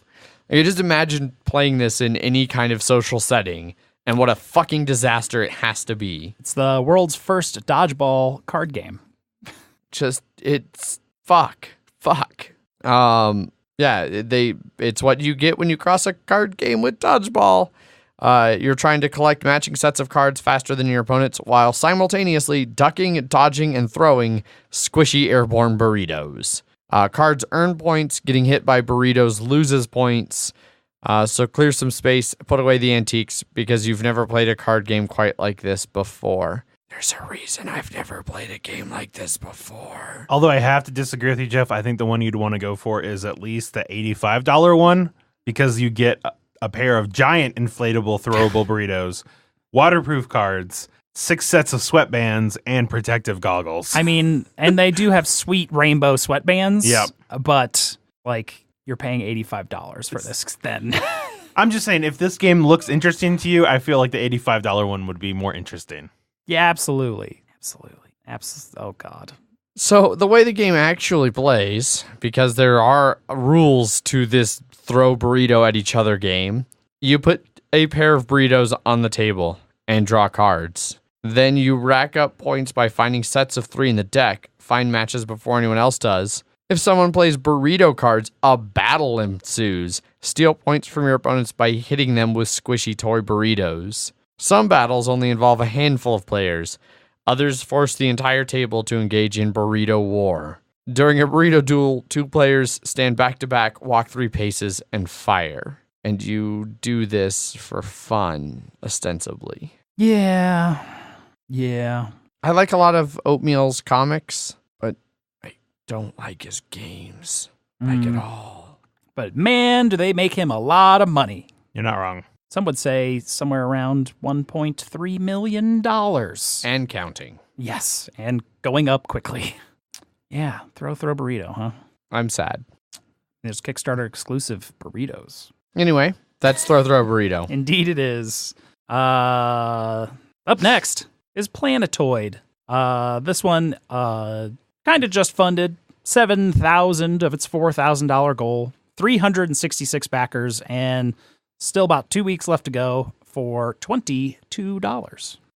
So Planetoid is a quick playing resource gathering game. Takes about 30 minutes, plays 1 to 4 players. And on your turn, in the basic version of the game, you're going to do one of 3 things. You're going to drill for resources, scan for resources, or ship resources. When you drill, you flip over one of the tokens on the board, you get whatever's shown under it, and then you reveal the 4 adjacent tokens. You're really underselling the board in this.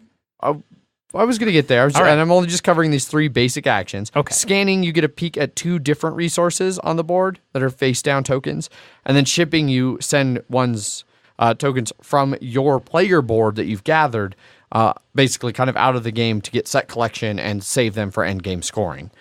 The really cool thing about this, like that sounds like a super basic game and wouldn't be nearly as interesting if it wasn't for this sweet board. It's a dual layer board that makes it to where it's really easy to like pick up and push down these resources. And so when they're face down, they sit flush and it looks like just the moon. Because all the resources are just round little cardboard chits. Yeah. And so it's just a fairly simplified drawing of like a moon, and all the pieces when they're face down blend in, and then you can flip them as you scan and or mine them. But you keep playing until all the tiles have been revealed or all the bonuses have been acquired, and then whoever has the most points wins. Advanced mode uses an action point system that makes for more strategic turns, and also introduces secret bonuses and the ability to upgrade your ship, so you can do some different things like that. And then solo mode, you're just racing against aliens who are snatching up resources. So pretty simple gameplay, but really, really cool board that's like divided into different pieces that all snap together. Like it's like puzzle style. So they all fit in the board. It's 5, like 4 rings and then a center one. Yeah, it looks nice. And yeah, pretty. Seems like a neat game for a decent price. Yes. Shipping's not too bad. It's like $5 to $12. 5 for the US, 7, 8, and 12. Yep. They're a little away from some of their higher stretch goals, but they got some cool ones there too, where they're going to like double thick up the player board so you get a canvas tile bag to come with it. Definitely looks actually kind of interesting for a simple little game. Kind of one of those where like you're making an interesting decision about like, do I want to mine this good resource and then reveal the 4 around it to where everybody knows what those are? But of course, if you're going for one of those 4, like, you know, it has the added incentive too of one of the ones that you would normally flip, you're only going to flip 3 if you grab those 4. You're not going to flip all 4, depending on where you're grabbing from. I don't know. Yeah, I'm interested. Yeah, same here. So that's Planetoid. And last up on Kickstarter this week is High Rise. Not funded yet. 18,000 of its $50,000 goal, 282 backers, and still 3 weeks left to go with this one, which you can get for $59 because all the $300 pledge levels are gone. Yeah. Womp womp. And so this is a relaunch Yes. of his original one.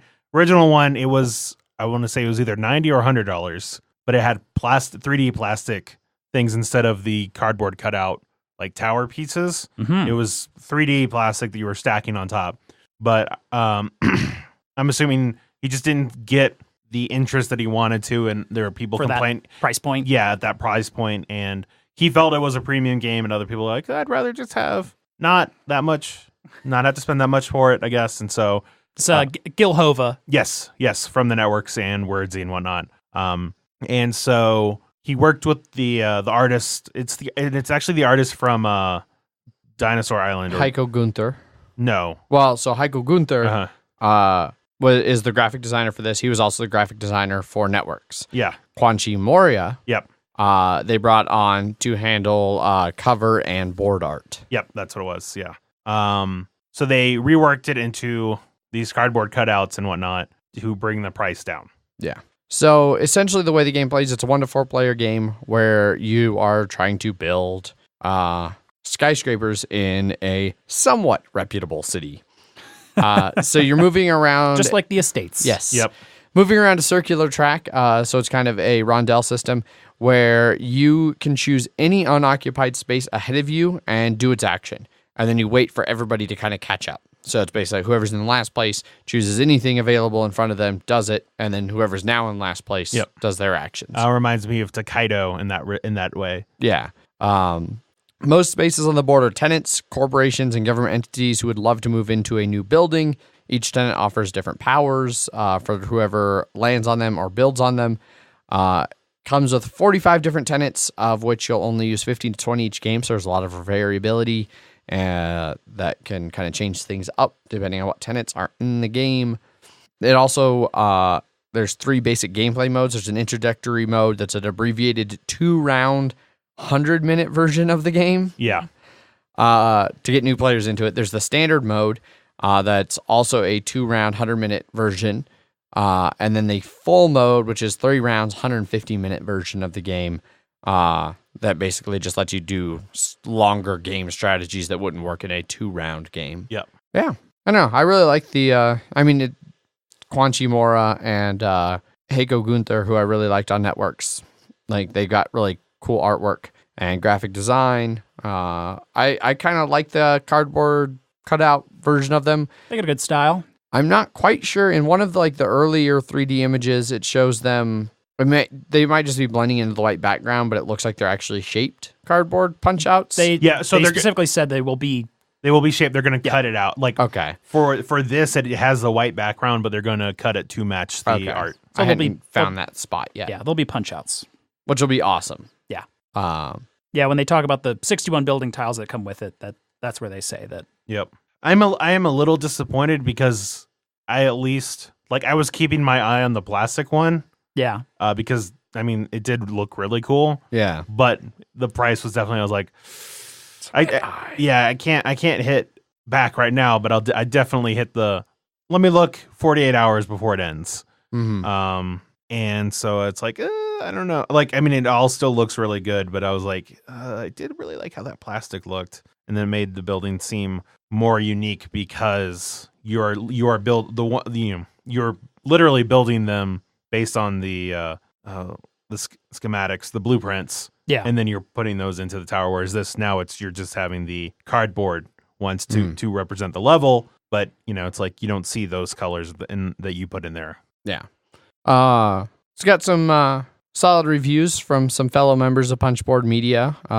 Eric from What's Eric Playing, different Eric from Cardboard Horde, and Jake and Danielle from Draft Mechanic. All blurbs on the page. Saying positive things. So I'm definitely intrigued. I've liked a lot of other GLoomhaven things that I've gotten to play around with. Yeah. So I'd like to give High Rise a chance. And you can just back it for $1 if you want to get access to the backer kit. Yes. So if you don't feel comfortable paying for it now, but paying for it during the backer kit, assuming that it funds, you can do that. Which, yeah. Has a little ways to go before it fully funds. But it came out today, I think. So yeah. Okay. Shipping's not super hot, $10 to $35. Yeah. Depending on where you are in the world. So be prepared to pay $69 plus tax. I've added it to my list of ones to keep an eye on, though. So, yeah. That's High Rise from GLoomhaven. Thus wrapping up our Kickstarter segment. Very much so. That means we're going to move over to our favorite section of the show, the section that nobody knows exists. At least one person didn't know existed. Yeah. I mean, obviously some people know because they participate in this section. Yes. The section being listener feedback. Starting with Jeff's favorite portion of listener feedback, emails. Emails at milehighgameguys.com if you would like to send us an email. Like Mr. Hillier did here from The Shuffle, and no longer What Did You Play This Week? Yes. Yes. Titled Lance. A lot of emails about a Lance. Yeah. Lance-related emails still flowing in.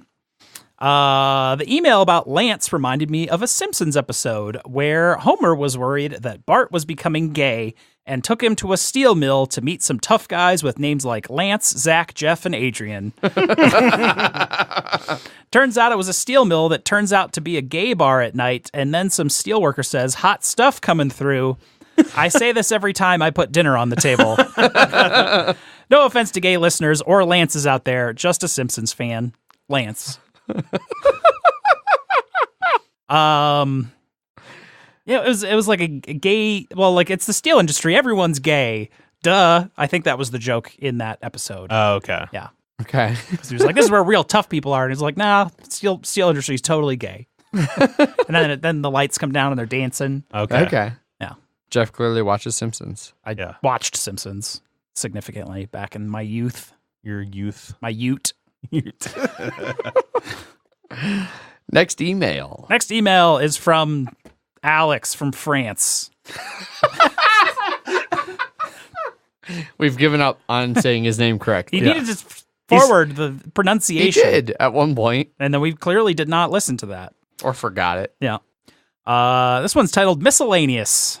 Hey, MHGG. I haven't found something to mail in a long time, but whatever. Good job on this show. I don't listen to the other one, as I have no interest in RPGs. Well done for the new job, Adrian. At least I guess so. I'm still confused about your exact current situation. Is it 100% sure that you will work in this worldwide medical something company that pays well?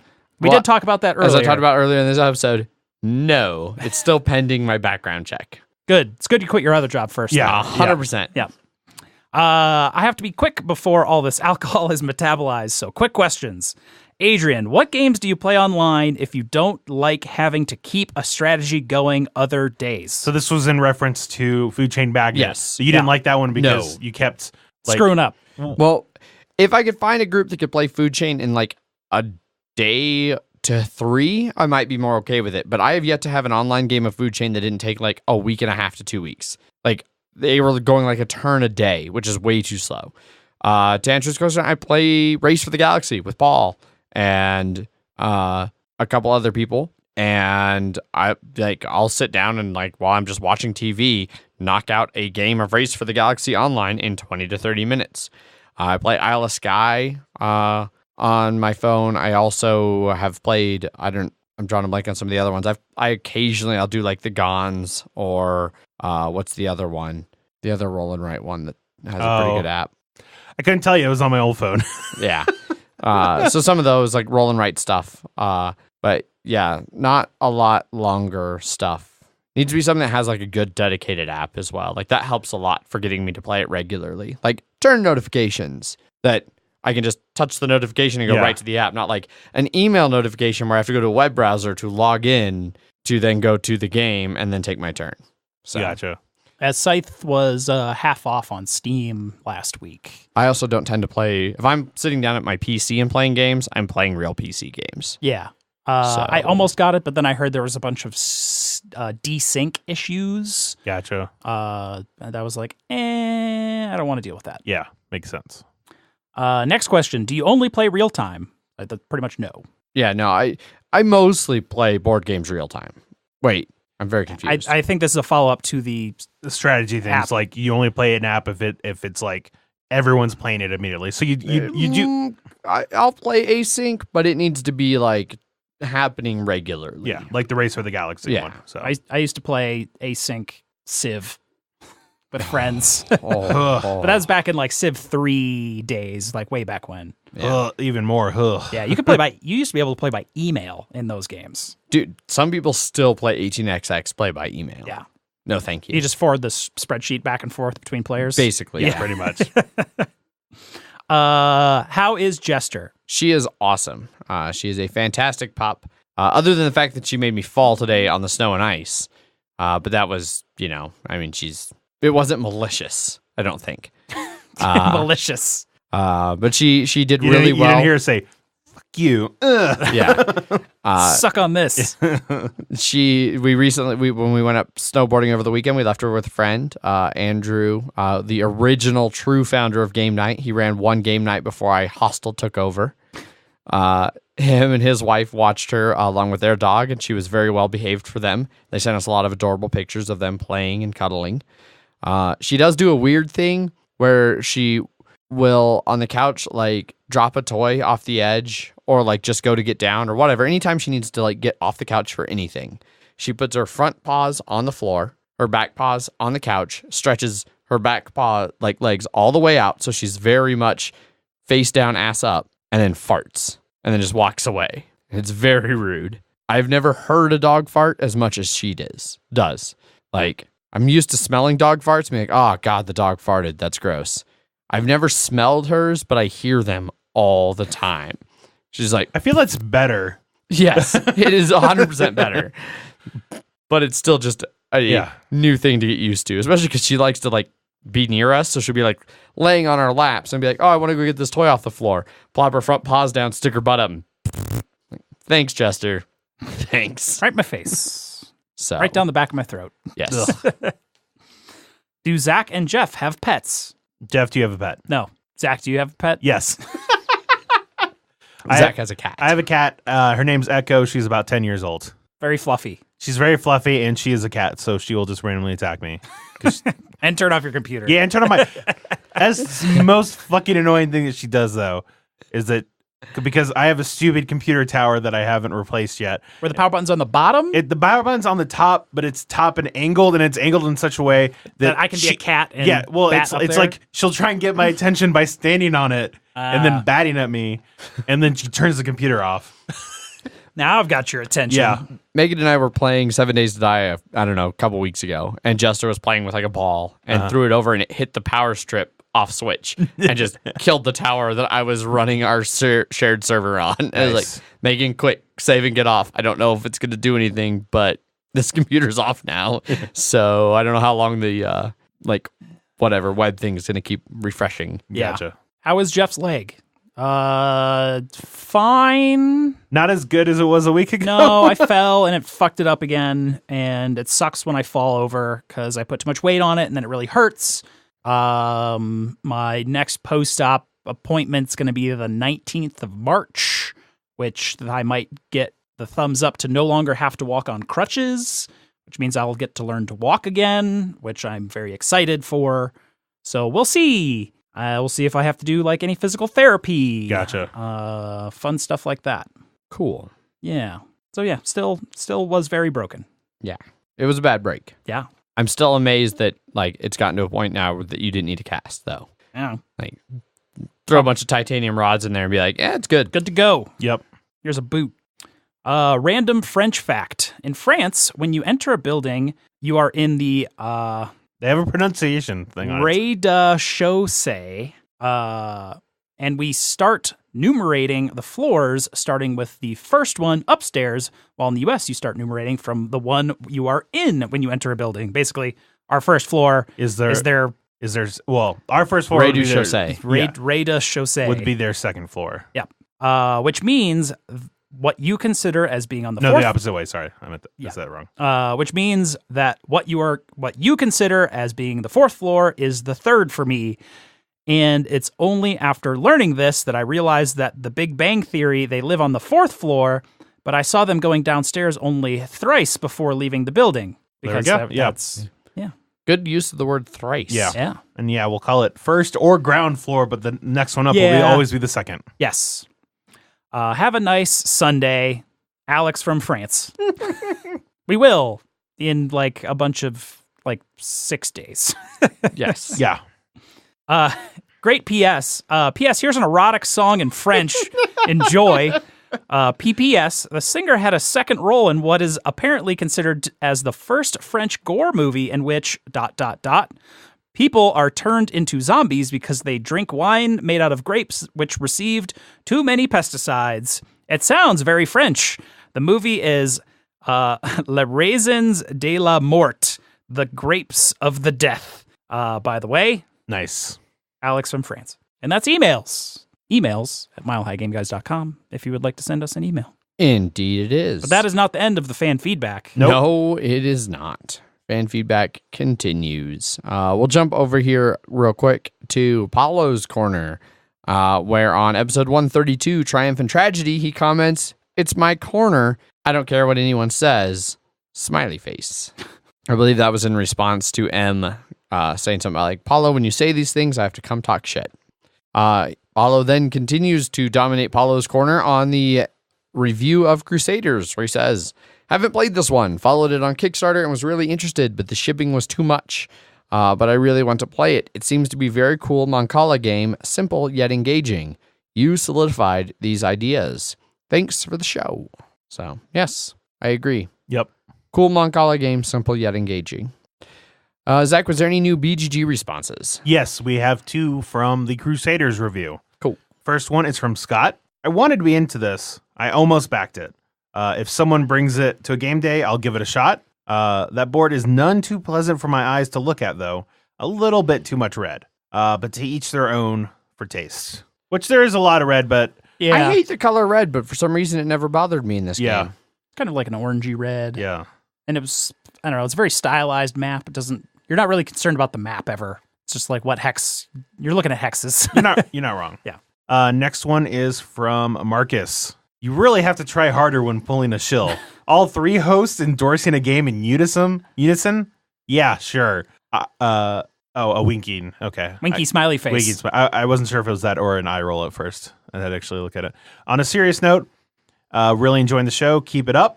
Maybe I should become a $1 Patreon. Decisions. If you want Jeff to ream you a new one. Yeah, I'll make fun of like your Gundam profile picture, I guess. Also, if you have to ask, you should just do it. It's either, that's Gundam, right? It is, but it's the bad guy. It's the bad guy Gundams. Yeah. Which there's a lot of bad guy Gundams, and they all look like that. You're not too far off. Yeah. Ugh. That's what you get for liking Gundam. No one understands. He hasn't even pledged yet. You're giving him a free roast, Jeff. It's just a taste. Just a taste. Just hits the lips. Yeah. They're like, fill it up. Yeah. Send us that $1, 13 cents an episode or whatever it is. But that's it for BGG. Right on. Which means it's basically it for all of the main listener feedback forms for this week. We did, however, speaking of roasting people, we got a new patron, and he's a $1 patron. Thank you, Adam K, for pledging $1. Jeff? So I was thinking a little bit on this one because you just came out of the blue. Yeah. So now I have to make fun of your last name. I mean, it's Kramer, but it's not like the Kramer. Yeah. Hopefully you're not like as racist as he is. Jesus But I mean, Christ. I don't really know enough about you to say you aren't. So Yeah. maybe I'd think about changing that last name. Because when I hear Kramer, there's only one thing I think of, and it was from like 2004. Yeah. He is on our Slack channel. He's joined Slack. Has he said anything? He's been very active. He shared app news about Castles of Burgundy a few days ago. Well, that shows he doesn't have good taste. Because we cut that news item. He was a play tester on Euphoria. That's good. That's good. He agreed with, I think it was, Wait, did he agree with one of us? no. Okay.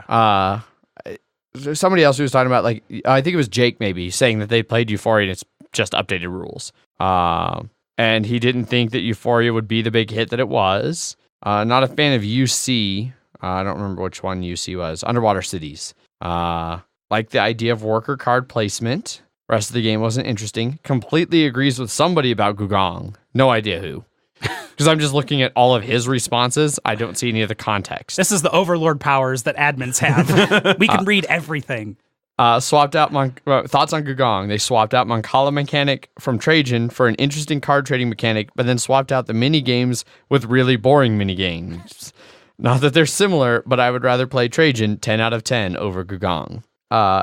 He disagreed with Paul about Lisboa. Oh, So I'm on it. no, I'm right there with Adam now. No, he's a Lacerda fanboy, so his opinion is obviously biased. Okay, so Adam's Team Adrian. Hashtag Team Adrian. Oh, Somebody picked up Lahar a little while ago for a good price. And who knows if Ginkopolis is ever going to get a reprint. And he's also... To be fair, the only thing I do remember about Adam is his icon. the very generic basic Slack icon. That's it. Yep. Just like him. Just a basic Lacerda fan. Well, maybe he shouldn't have started liking things that you like. Really, that was his first mistake. That was your first mistake. That was the first mistake. Why yeah. do you ever agree with me if you want people to like you? But no, seriously, thank you, Adam, for the support. We really appreciate it. Hopefully you knew this was coming. Yes. Hopefully. Kind of assume. Glad to have you in the Slack channel. Yeah. Get an actual avatar so that we'll know who you are. Yeah. You stand out way more with an actual avatar than the Slack general default. In a different color. In a different color. Wally also has that same one. Yes, he does. Need to give Wally more shit, too. Yeah. That's it for listener feedback. If you want to get a hold of us, you can always send us emails. Emails at milehighgameguys.com. You can follow us over on Twitter, where I tweet under @MHGameGuys. I am Zach_MHGG. I am Jeff_MHGG. We have Facebook and a not really used Instagram, both /MileHighGameGuys. Our website, milehighgameguys.com, has show notes and all of the episodes that we put out. So you can find out about sections of the show, like listener feedback, by seeing the show notes and just jump right to it. It also has links to the Slack channel where we're all very active. Well, Zach and I are very active, and Jeff is more active than he is, I think, anywhere else. Sure.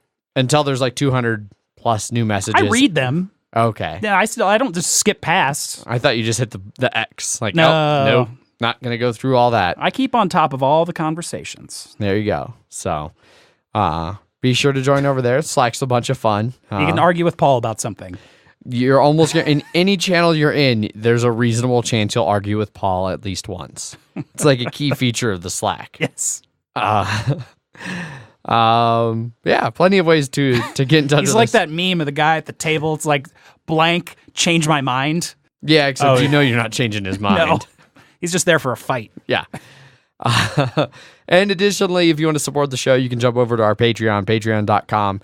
You can be like Adam and throw $1 at us and get roasted by Jeff, or you can throw anything more than $1. Like $1, 1 cent saves you from the Jeff roast.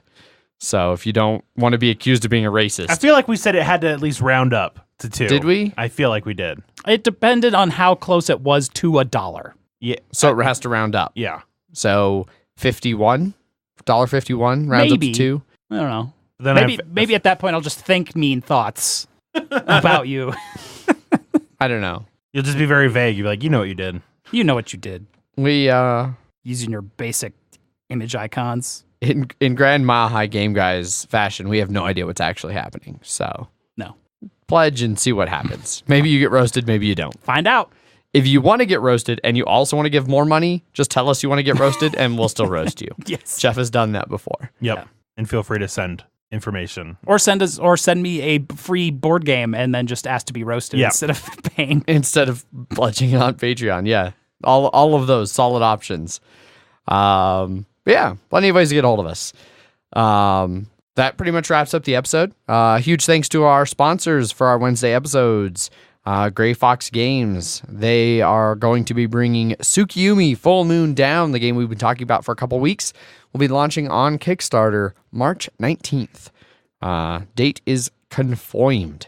We will be doing a review for that, not this Friday, but next Friday. So you'll get to hear our thoughts a whole 4 days before the Kickstarter even comes out. Mm-hmm. We're going to be topical, guys. Yeah. Fucking topical. We'll be playing that game and probably chatting about it. Yes. So maybe even sending pictures.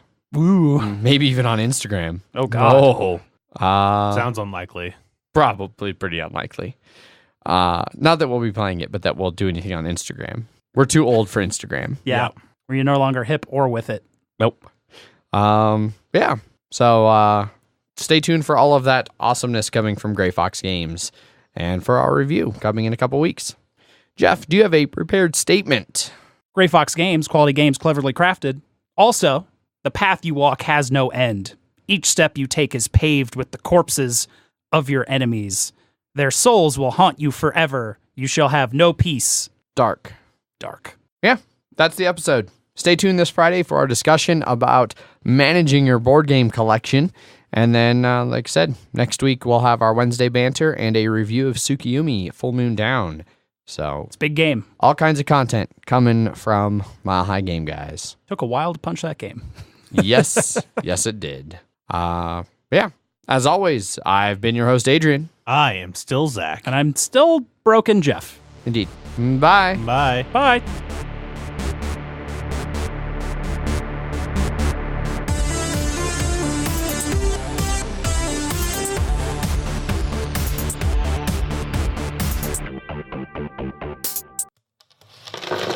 Patchwork Media, where we all bring something to the table. pull up a chair At punchboardmedia.com.